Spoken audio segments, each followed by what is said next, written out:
Welcome to Because You Need to Know. I am Edwin K. Morse, President and founder of Pioneer Knowledge Services. This series is your digital resource of valuable conversations with nonprofit and knowledge management enthusiasts from across industries and from around the globe. Hey everybody, this is Kelly Barrett. I am a knowledge management employee at the Internal Revenue Service, or the IRS. Happy to be joining this podcast today. A little bit about me. I started a program at the IRS called SHOTS. Stands for Self-Help Online Tutorials. Also, just a little bit of fun about me. I've been at the IRS for 23 years. I recently wrote 12 articles for GovLoop on MicroLearning videos, or the SHOTS videos. I have been working in knowledge management for about the last 5 years. One of my most interesting or memorable jobs, though, is I was a civilian employee for Lockheed Martin, and I was doing range maintenance outside of Las Vegas at a very small Air Force base called Indian Springs Air Force Base. And in that job, I had to do tar on the runway, fill in the cracks, went out to the target ranges and picked up bombs that had been exploded, explosive ordnance disposal, would check them, of course, and then mark them. And then we would throw those bombs into a big, huge truck. And then one time we came across an unexploded 5,000-pound bomb. And so they strapped a bunch of C4 to it, and we drove very far away, and they blew it up outside in the middle of the desert. It was pretty amazing. It was a very interesting, a lot of fun to work in that job. I actually got to ride in a tank, actually, and they do not have very good shock absorbers, so it was very rough ride. Outside of work, I love to smoke, barbecue, I should say. Brisket, ribs, turkey, pizza, you name it. So I do that all the time. I have a pellet smoker, which I definitely enjoy. I am the head coach at our local junior high, and I also am currently coaching my daughter in a club volleyball team of 13-year-old girls, and that has been a blast. And I've been doing that for the last 5 years. So that's just a little bit about me. The biggest question I've got in my mind is, what did explosive ordnance do to prepare you for knowledge management? It helped me in the fact that you need to know what you're doing and you need to be safe. So we were trained what to pick up and what not to pick up. Mm-hmm. It definitely helped me to know how to be safe. That's safe. For sure. So the environmental factors of being cautious and noticing everything and looking for things is definitely a skill set. Did it help you in finding any duds? We did. There's actually a lot of unexploded or unfired bullets out there. The A-10s, which is my favorite jet. Yeah, there's a lot of bullets that were unexploded or unshot out there. I was kind of pulling that thread back over to KM and the duds. So any duds you run across in the KM world? Define that however you would like. Honestly, I think one of the biggest things I've noticed is people don't want to read anymore. Emails, people just do not want to read. They want to watch videos. I'll give you my perspective because I'm one of those. If you're going to send me 6 paragraphs in an email or a paragraph in a text, I'm like, what you apparently love to hear yourself talk is what I get from that. Because if you're not going to take the effort to boil down the essence of what I need to know, then that to me is just kind of lazy as far as I'm concerned, because you're not thinking of the consumer. You're not thinking of the person on the other end. So you bring up a good point. So is that something you see in federal service or just people in general? Is it just a social media phenomena that everybody's at a 20-second clip now? I really do. I think our attention spans have decreased greatly over the years, and that's because we want information now. We don't want to wait. We don't want to read through somebody else's explanation. We may not understand what they're saying. They may skip steps in that explanation. So it's difficult sometimes to read. Well, I agree with you. If it's too much, like we skim. Is it as much of an attention span, or is it just we want concisement? We want cut out all the extra words. Just give me the essence. Yeah. Is it as much that as it is an attention span kind of thing? I think it's a good mix, honestly. Okay. Because I think We really need to get down to the need to know versus the nice to know. Yes, And exactly. that's what I find is, like you said, just give me the facts. Give me what I need to know to do my job better, to learn quicker. Yeah, just give me what I need to do X. Yes. I don't need all the extra stuff. I don't need the fluff. I don't need to Right. know where the references came Right. from. Or the history. Just give me That the drives me goods. nuts. Like Yeah. 1947, this law was enacted. I'm like, who cares? Just what does that, Yeah. how do I need, Oh how does that boy. affect my Yeah. job? Exactly. Yeah. So we're talking about job performance. And this product, did you devised it? I did. Absolutely. Yes. Tell me exactly what it is and what it does. So yeah, so Shots is 3-minute or less videos, Give me the acronym again. self-help online tutorials. And so that's exactly what they are. They're self-help. When I do my presentations about this, I always ask people, where do you go outside of work to learn something, to fix something, to do something?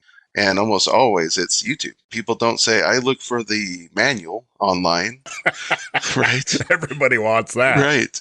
They go to YouTube because they want to see it. They want to see the process and then they follow it. And I've done it. One person told me that they recently fixed their washing machine, like just watching YouTube. And I was like, that's impressive. Somebody who's like how to make a new recipe. So outside of work, we already do this inherently. Yeah. But then when we get into work, there's not a system or process internally for internal employees with a video library. I mean, in most jobs, federal, private, whatever. And so what I was doing is my background is e-learning, and I did a lot of e-learning, and I would see slide 5 of 68 and I just start to cry. I'm like, no, why am I sitting through this? I'm not going to remember this a week, Yeah. a month later, 6 months later. Not only is it boring and laborious, it's an ineffective way. Right. It really is.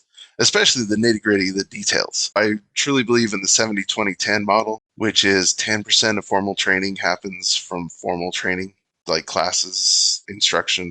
20% happens from your colleagues, your coworkers, asking them for help.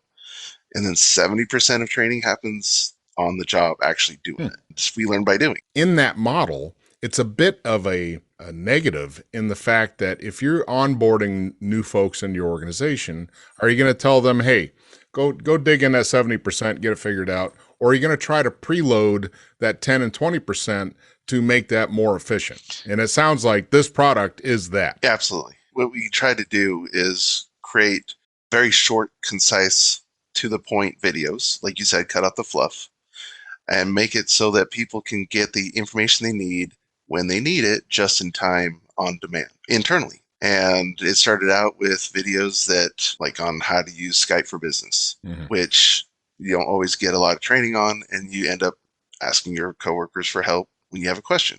But the problem with that is that now you're taking out their time from their job to answer all your questions, and especially if it's a new hire, there's a lot of questions. I was like, well, why not just create some videos that people can watch when they need it and they don't have to sign in? You're talking about a knowledge exchange opportunity called self-service. Yes. The self-service is got to be part of any organization. If you're not putting resources, and it's more than just a frequently asked questions list. Right. That's a 40-year-old paradigm. It's useful. I mean, it's absolutely useful because the idea is to take a nugget of knowledge, something somebody needs, and saying if one person asks this question, it could very much be a frequently asked question other people already have. So why not create a frequently asked questions, which gives a self-service opportunity? But first, with that kind of paradigm is, one, you have to have the keyword search set up in order to find whatever you're looking for. And that's always sometimes a challenge. And it's a time consumer, right? If you got to go spend 10 minutes searching for a solution, that's a resource pull. In your idea, you probably got a combination, I'm guessing, if it's in a YouTube kind of world, you're going to have a very image-oriented or graphic orientation and contextual. So you can do keyword search real quick. I would assume you can create your shortcut list from all these pieces to help yourself and to become a knowledge person or knowledge agent in the organization. Yeah, absolutely. And one thing we've noticed is there's a lot of retirements going on, a lot of expertise, a lot of knowledge walking out the door, and a lot of new hires coming in. Video is a great way to transfer that knowledge because, again, going back to an earlier point, People don't like to read. They want to just show me how to do it and I'll do it. And so that's what these videos provide, is that quick way of doing something. You actually alluded to this too, is that we actually have two types of shots videos. We have demonstration-based videos, which is a live screen recording of how to do a specific action, like how to adjust your volume in Skype or Zoom or what have you. So we have the how-to videos, but then we also have soft-skilled videos, which are information sharing, PowerPoint presentations, but we format them to be graphically interesting because, again, people are launching these videos because they want to watch a video, not to read a bunch of text on the screen. Yeah. Well, if that's going to happen, just give them a PowerPoint and call it good. Yeah. So these are all narrated videos. And again, we try to keep them to 3 minutes or less to get to just the key information. And one example is we have servant leadership, and there's 10 characteristics of it. And so what we did is we actually made shot videos on each characteristic individually, so that if you're a leader and you need better help on how to be more empathetic, then you can watch the empathy video on that characteristic. So you're not just talking tech help. You're not just talking software applications. You're talking soft skill, leadership skills. Yes. Change management. Yeah. Oh my goodness. Yes. So in the production, what's the value key to your content? Because you're generating content.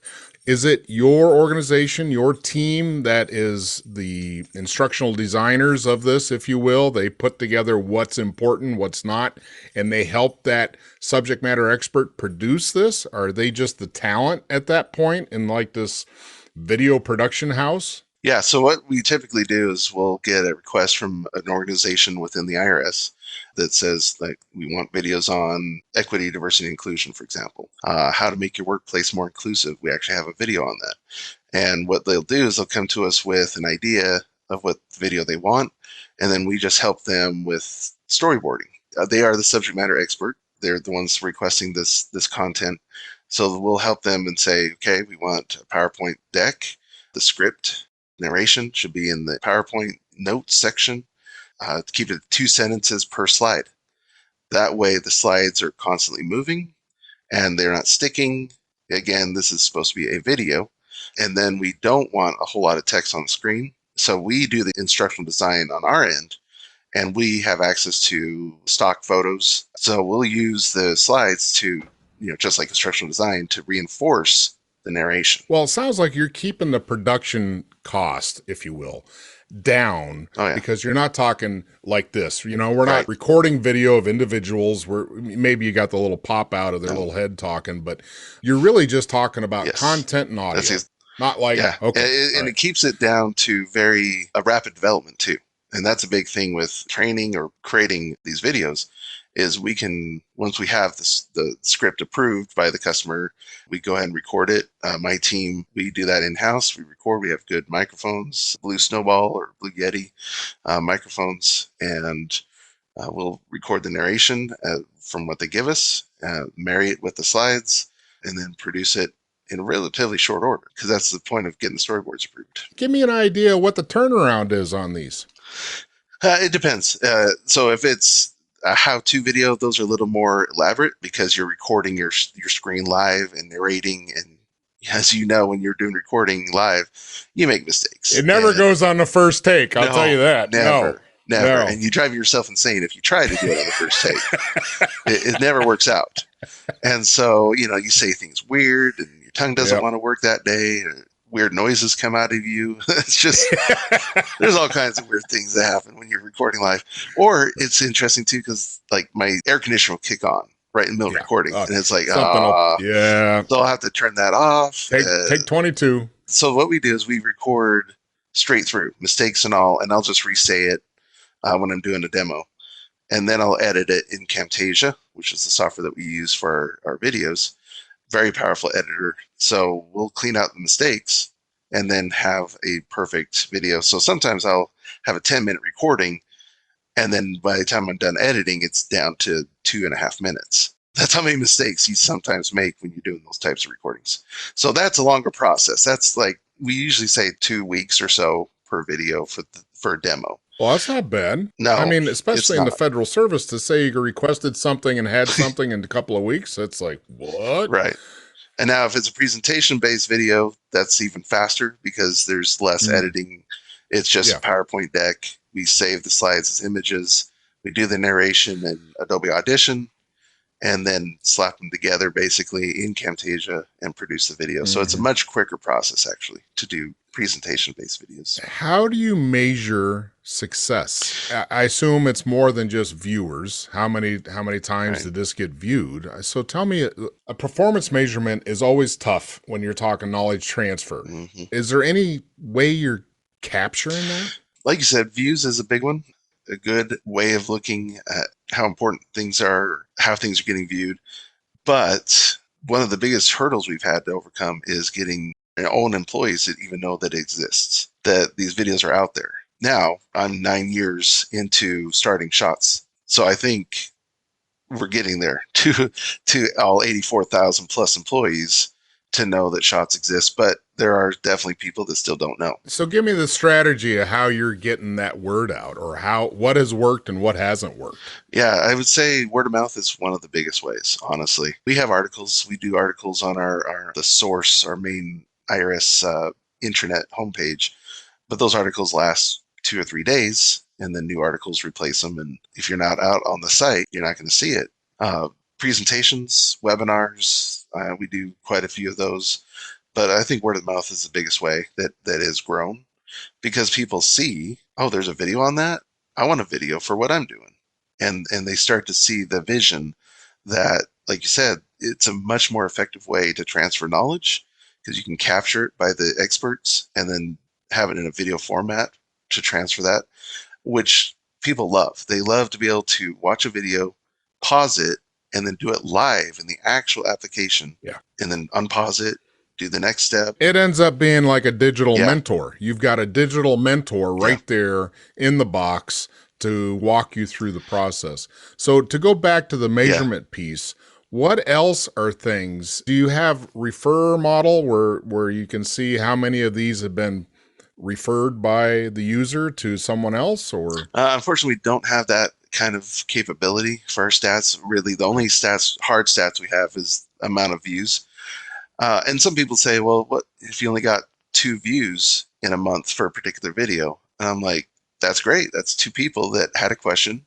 They watched the video because they had a question, and they got the answer for what they were looking for. Because each title of the video is really indicative of what the video is about.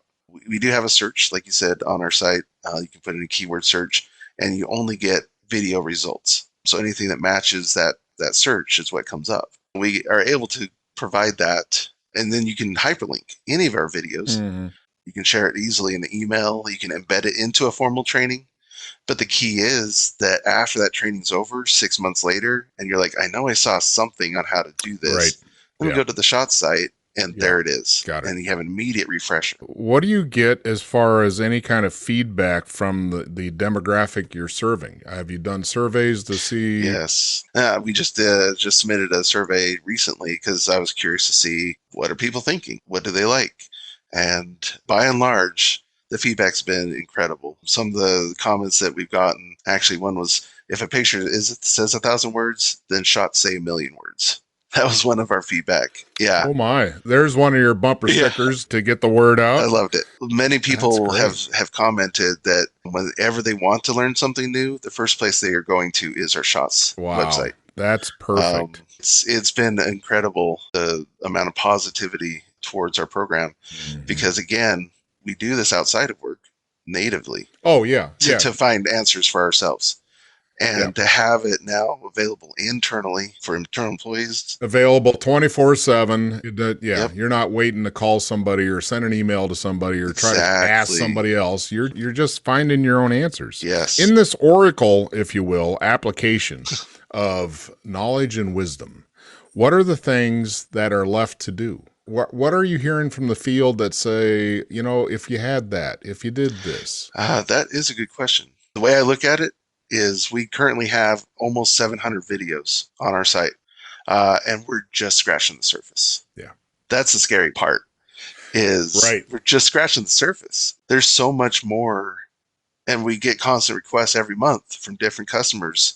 We just got Microsoft Teams rolled out. There's videos provided by the vendor, but the videos are on all the features and capabilities of Microsoft Teams. However, our own IT cybersecurity, which is, you can imagine, being the Internal Revenue Service, are going to lock down a number of features. And so it can be confusing and frustrating to watch a video on everything you can do with Teams and then go try it, and then it's locked down.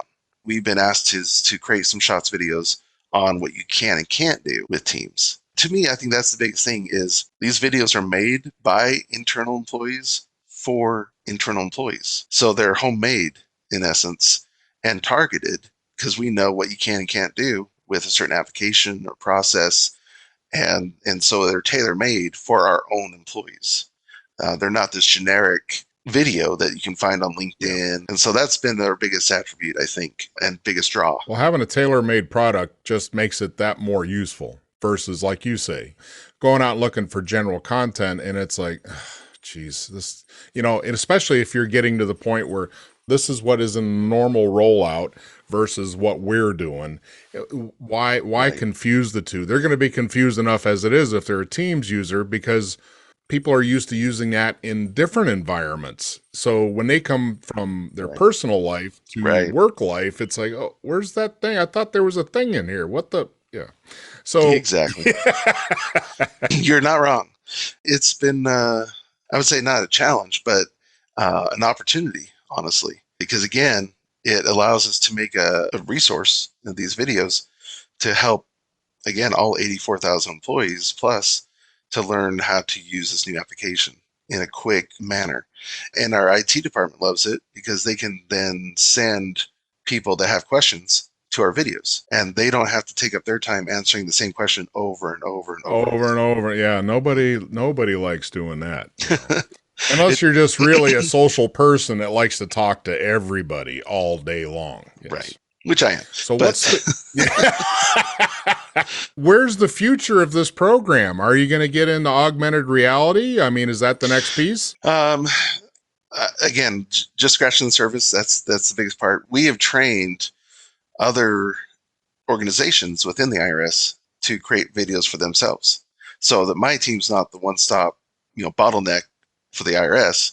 We have trained probably 50 plus people across the service over the years to create videos for themselves, because who better than the people doing the work to create videos for what they're doing? One of the examples, there's a group where they get a certain case that they don't see frequently. And so when they get assigned it, they have to do this training over and over and over again, depending on what case is assigned. They were having trouble because they weren't able to do their own work. They're always doing these ad hoc trainings. And so when Shots came around and they heard about it, they're like, this is exactly what we've been looking for, is we can create our own videos on how to work these cases.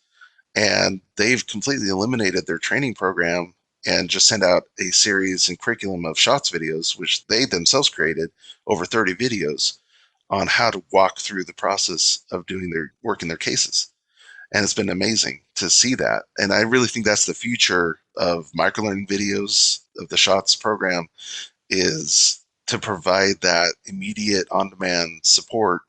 And again, it's just getting started. In that concept where you're not just the pinnacle of everybody has to come to you to get this done, you are increasing the landscape of available knowledge by planting seeds of everybody can do this. Just follow this. I assume you give them the protocol, or because you want a quality level there. Exactly. For sure. So they've got to follow the metric of how to get there, but you want to empower them to say, hey, you got a good idea about trying to capture something, then do it. Here's how you do it. Yes.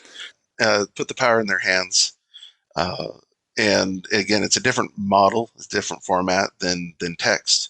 The video is what people are looking for. Sure. Where does that come into? And this was more the specific where I was going with that self-generation capability. Does this end up being a continuity device? And by that, I mean, instead of going out and looking for X, you're looking for how to do this in Excel or whatever that thing is. Instead of all that, If you're going to set up somebody with a continuity ability, and by that I'm meaning if you're in a specific role, you want to build your experience as a useful tool to the next person coming in case you get promoted or you leave or whatever. In case that vacancy happens, you want to make the onboarding threshold much lower and faster for the next person. So these end up being individually, contextually, role-based assigned. Are these things that are useful in that realm? Not necessarily, because my team will get requests from different organizations within Human Capital Office, which is where I currently reside, and the topic can vary depending on who's asking for it. And I will assign it to one of my team members whoever's has the least workload is up next. As long as you know the process of how to create a shots video, instructional design, if that's the need, then go through our training that we offer. Anyone can create a shots video. Now there's some learning curve, certainly, to learn the software, how to edit, how to add annotations and animations and those types of things, depending on the situation. And that's the fun thing, though, is that each project's different. Every project's different, just based on the need of the customer. And what I really find enjoyable is that you get that immediate gratification almost, or satisfaction of completing something that your customer wants in a relatively short order. And the customers are almost always grateful. They're like, this is a tool now that we can employ. And there's very few places or jobs that are out there where you get that immediate satisfaction and feedback from your customer. It makes it fun to work in. There's an element of creativity in this. Yes. You know, you can be creative in your own production to some degree, Right. And make it kind of your flavor instead of a document or a memorandum or, whatever. Right. So I like that because that brings in people's personality a bit. And there's the dog. And I'm hearing the magic drums tell me that it's time for you to tell me what knowledge management means. What knowledge management for me is the ability to help people learn when they need to learn it. I think knowledge management and training really go hand in hand. They're very interconnected, because that's what knowledge management is helping people learn how to do their job from another person that has the expertise and experience. And it's not a one-time process. I always ask my people when I teach classes, how many times have you ever left a formal training and said, I am now an expert? That doesn't happen. It just starts the process. You become an expert through experience and doing it and trial and error and that process. With these videos, it just helps that process go more smoothly because it is available 24/7, 365 when you need it as a refresher or to learn something new. And I think that is the epitome of knowledge, because again, knowledge is not something that you can just learn through osmosis. It takes time. It definitely takes time to learn something and be knowledgeable about it. Well, that sounds wonderful. I like everything you're saying, and I appreciate hearing that our tax dollars are going to smart work. I love to hear that. So congratulations on the success you've gained and the adventure you're on. Thank you for this opportunity. I love sharing what we're doing. Like I said, I wrote articles on GovLoop, so if anybody wants to learn more about our program and what we're doing, I highly recommend them check out those articles on MicroLearning videos. We're always willing to share what we're doing. I've done presentations for people at NASA, the VA. This is not something that I think we should be keeping in-house. Again, knowledge is meant to be shared. Yes. And so we're happy to share this, and this podcast for sure is a great way to do that too. All right. Because You Need to Know is designed to bring people's experience and their knowledge forward to be shared. I'm Edwin K. Morris, and I thank you for joining in to listen to another conversation brought to you as a public service of Pioneer Knowledge Services, a nonprofit tax-exempt organization with a charitable knowledge management purpose. Find us online at pioneer-ks.org and add your voice to the conversation on Facebook.